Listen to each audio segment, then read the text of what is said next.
Alright guys, well now you know the truth, whether Venus flytraps can make you bleed or not.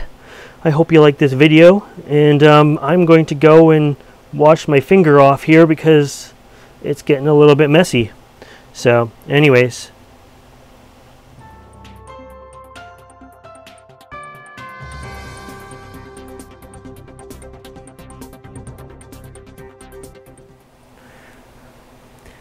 Hey guys, welcome back to my channel. In today's quick video, I am going to go over whether a Venus flytrap can hurt a human.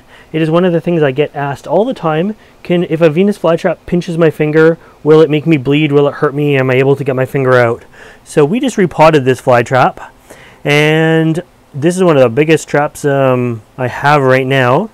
And I'm going to stick my finger in it, and we are going to see what happens. So here goes.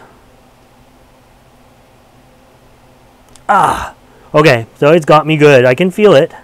It's a big fly trap, and it does have me really good. But no, it's not hurting me. It's probably hurting itself more.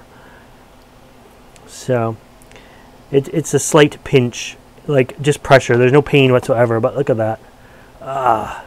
So the answer is no. Even the biggest Venus flytrap cannot hurt your finger. Not at all. In no way can it hurt a human. So it's not like I'm gonna just like, you think it's gonna look like that, where it's gonna be like bleeding or something like that? No, of course not. That is just an urban legend that a Venus flytrap can make you bleed. So anyways, I hope you like this video, and if you want to see more videos like this, make sure you subscribe to my channel. By the way, this is just icing.